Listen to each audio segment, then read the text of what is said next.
सी जंगल में टुनटुनी चिड़िया अपने पति बंटी कबूतर और अपनी सास बबली कबूतरी के साथ रहा करती थी। उनके घर के पास में ही एक छोटी सी जमीन थी जिन पर वे सब्जियां उगाया करते थे और उन सब्जियों को बंटी कबूतर बाजार में बेचा करता था और उससे जो पैसे आते थे उसी से उनका घर चलता था। एक दिन जब बंटी कबूतर और टुनटुनी चिड़िया खेत में काम कर रहे थे तभी टुनटुनी, आज तो इन सब्जियों को देखकर मेरी छाती फूले न समा रही है। आज हमारे बगीचे में कितनी सारी सब्जियां उगी है। हाँ बंटी जी, वो तो है, पर ये सब बंटी जी हमारी कड़ी मेहनत का ही फल है। पर टुनटुनी, ये सारी सब्जियां तो बहुत अच्छे से तैयार हो चुकी है। आज ही हमें इसे तोड़ना पड़ेगा, नहीं तो ये सारी सब्जियां खराब हो जाएगी और बिकेगी भी नहीं। तभी अचानक से आसमान में काले घने बादल छाने लगे और कड़कती बिजली के साथ जोरों की बारिश होने लगी। दोनों पति पत्नी खुद को बारिश से बचाने के लिए अपने घर के अंदर चले गए और बारिश के थमने का इंतजार करने लगे। इस बारिश को भी अभी ही आना था, सब्जियां कहीं बारिश में भीगकर खराब ना हो जाए। अरे बंटी जी, आप ऐसा क्यों बोल रहे? देखना, बारिश थोड़ी देर में ही थम जाएगी और उसके बाद हम जल्दी से अपने खेत से सारी सब्जियां निकाल लेंगे। आप चिंता मत करो। पर बारिश कहाँ किसी की सुनने वाली थी। बारिश तो लगातार होते ही जा रही थी। लगातार 2 दिनों तक जंगल में बारिश होती रही और जंगल में बाढ़ की भी स्थिति पैदा होने लगी। बंटी कबूतर की तो सारी सब्जियां बारिश में भीगकर खराब हो गई। अरे टुनटुनी, ये सब क्या हो गया? हमारी सारी मेहनत बर्बाद हो गई। हम तो कहीं के नहीं रहे, अब हम क्या करेंगे? बंटी जी, आप चिंता मत करो। आप ऐसे अगर निराश हो गए तो कैसे चलेगा? देखना, कोई ना कोई उपाय जरूर निकल आएगा। हाँ बंटी बेटा, बहू बिल्कुल ठीक कह रही है। तू अगर ऐसे ही हार मान लेगा तो फिर कैसे चलेगा बेटा? तो क्या करूँ माँ? जितनी भी मेहनत की थी सारी मेहनत इस बरसात ने खराब कर दी और जो भी जमा पूंजी बची है क्या उससे गुजारा होगा माँ? तू ही बता। ठीक है बंटी जी, इस बारे में हम बाद में बात कर लेंगे। अभी आप खाना खा लो। घर के सारे लोग खाना खाते हैं और उसके बाद सोने चले जाते हैं, पर टुनटुनी चिड़िया को रात भर नींद नहीं आती। वह इसी ख्याल में जागती रहती है कि अब आगे क्या होगा, घर का गुजारा कैसे चलेगा। हे भगवान, अब हमारा क्या होगा? कैसे हमारा घर चलेगा? हमारी रोजी रोटी तो सब्जियों पर ही निर्भर करती है। अब तू ही भगवान हमें इस संकट से बाहर निकाल। इसी तरह कुछ दिन बीत जाते हैं। अब सब्जियां ना होने की वजह से बंटी कबूतर का दुकान बंद हो जाता है।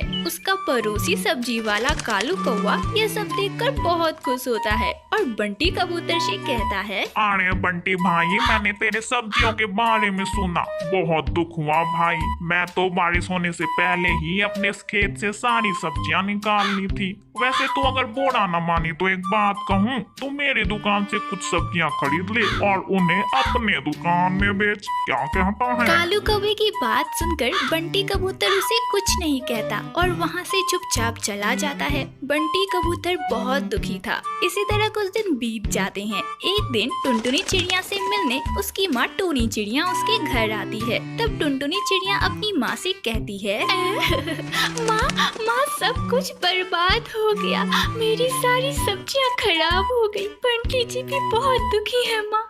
ये जो बारिश हुई ना, इसने हमारा सब कुछ ले लिया माँ। अब तू ही बता, हम क्या करें? अरे टुनटुनी बिटिया, तू क्यों रो रही है? दामाद जी मिले थे मुझे, उन्होंने मुझे सारी बात बताई, इसलिए तो मैं तेरे पास आई हूँ। ये देख, मेरे पास कुछ जादुई बीज हैं, वो भी जामुन के। बिटिया, तू इसे अपने खेत में लगा दे, देखना तेरी सारी मुश्किलें हल हो जाएगी। पर माँ, तुम्हारे पास जामुन के जादुई बीज कहाँ से आए? बिटिया, वो जो पहाड़ पर एक सिद्ध महात्मा रहते हैं ना, उन्होंने ही मुझे दिया है। और तुझे तो पता है वे कितने सिद्ध महात्मा है, उनकी कही हुई कोई भी बातें गलत नहीं होती। ये ले और तू इसे अपने खेत में लगा। इतना बोलकर टुनटुनी चिड़िया की माँ टोनी चिड़िया अपने घर चली जाती है। उसके बाद टुनटुनी चिड़िया अपने पति बंटी कबूतर के साथ मिलकर उस खेत में उस जादुई बीज को बिखेर देती है।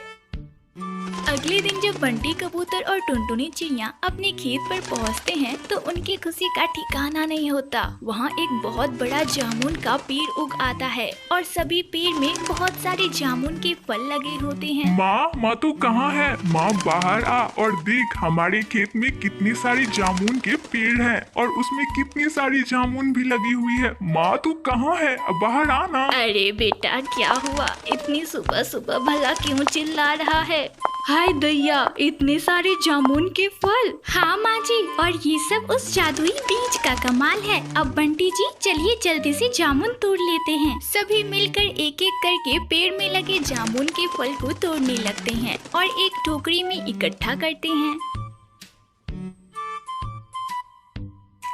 फिर बंटी कबूतर उन जामुन से भरी टोकरियों को अपनी दुकान में लेकर जाता है और वहाँ सब्जी की जगह जामुन बेचने लगता है। उसके सारे पुराने ग्राहक उसकी दुकान पर फिर से वापस आने लगते हैं। जामुन स्वादिष्ट होने की वजह से उसके सारे जामुन धड़ाधड़ बिकने लगते हैं। और अब बंटी कबूतर अपने परिवार के साथ खुशी खुशी रहने लग जाता है। इसी जंगल में टुनटुनी नाम की चिड़िया अपने माँ बाप के साथ रहा करती थी। टुनटुनी अपने माँ बाप की इकलौती औलाद थी, जिसकी वजह से उसके माँ बाप उससे बहुत प्यार करते थे। कुछ दिनों बाद ही टुनटुनी के माँ बाप ने उसकी शादी बंटी नाम के एक कबूतर के साथ तय कर दी और कुछ दिनों बाद ही टुनटुनी चिड़िया की शादी बहुत ही धूमधाम से हुई।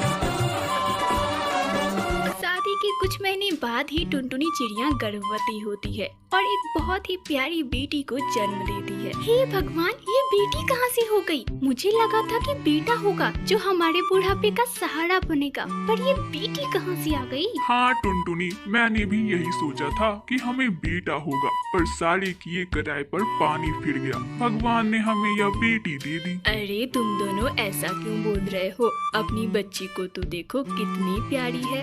अली अली बिटिया आ दादी के पास आ। अरे माँ जी कहाँ की प्यारी? मुझे तो ऐसा मन कर रहा है कि इस लड़की को उठाऊं और जाकर नदी में फेंक दूं, पर ऐसा कर भी तो नहीं सकते हैं। अगर किसी ने मुझे बच्ची को फेंकते हुए देख लिया तो मुझे जेल हो जाएगी। अरे बहू, तू इतना गुस्सा क्यों कर रही है? अगर भगवान ने चाहा तो तुझे अगली बार बेटा जरूर होगा।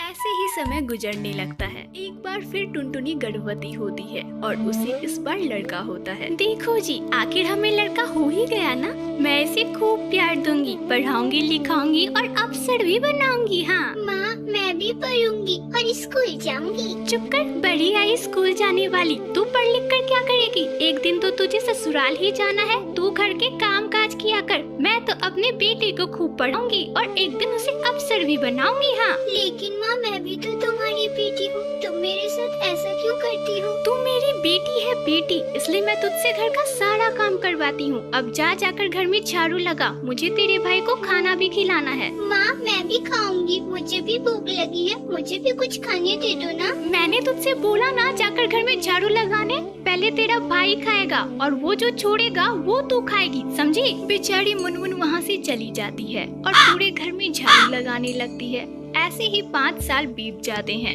अब टुनटुनी चिड़िया मिट्टू का एडमिशन एक बहुत ही बड़े स्कूल में करा देती है।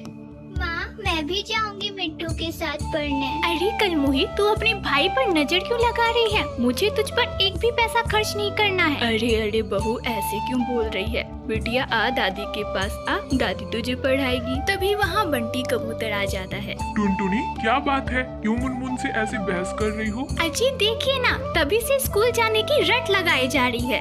अरे मुनमुन, जब तेरी माँ ने एक बार मना कर दिया तो तू क्यों रट लगाए जा रही है? जाकर मेरे लिए खाना लेके आ। मुनमुन चिड़िया बंटी के लिए खाना लाने किचन चली जाती है। उस दिन टुनटुनी ने खाने में खीर बनाया था। खीर को देखते ही मुनमुन चिड़िया के मुंह में पानी आ जाता है। ये खीर कितना स्वादिष्ट लग रहा है। अगर मैंने माँ से मांगा तो वो मुझे कभी खाने नहीं देगी। क्यों ना मैं थोड़ा सा निकाल कर खा लूं? मुनमुन चिड़िया थोड़ा सा खीर लेकर खाने लग जाती है। तभी वहाँ टुनटुनी चिड़िया आ जाती है, जो मुनमुन को खीर खाते हुए देख लेती है। वह मुनमुन को पीटने लगती है। अरे कलमुही, तेरी इतनी हिम्मत! तूने मुझसे बिना पूछे खीर खाने की जुर्रत की? तेरी जुबान तो बहुत लंबी हो गई है। आज तो मैं इसे काट ही दूंगी। माँ, मुझे मत मारो। मैंने बस थोड़ा सा ही खीर खाया है। माँ, मुझे मत मारो। अब मैं कभी नहीं खाऊंगी। ठीक है, ले जा, जाकर अपने पापा को खाना दे दे। मुनमुन चिड़िया खाना लाकर बंटी कबूतर को दे देती है। चल जा, भाग यहाँ से, अब मेरे खाने को नजर मत लगा। मुनमुन अपने माँ बाप के अत्याचार से परेशान होकर एक दिन घर छोड़कर चली जाती है।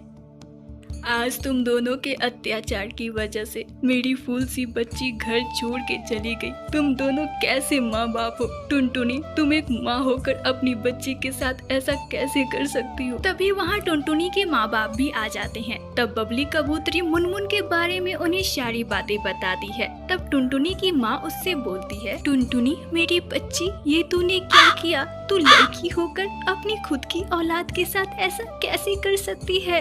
बिटिया, हम भी चाहते तो बेटा पैदा कर तुमसे और भी ज्यादा बुरा व्यवहार कर सकते थे ना, पर बिटिया हमने तुम्हें कितना प्यार दिया। टुनटुनी, एक बात हमेशा याद रखना, जो प्यार तुझे बेटी से मिलेगा वह प्यार तुझे बेटा कभी नहीं दे पाएगा। अपनी माँ की यह बात सुनकर टुनटुनी को अपने किए पर बहुत शर्मिंदगी होती है और वह फूट फूट कर रोने लग जाती है और अपने पति बंटी कबूतर से बोलती है, बंटी जी, ये हमने हमारी बच्ची के साथ क्या किया? बंटी जी, मुझे अब मेरी बच्ची कहीं से भी चाहिए।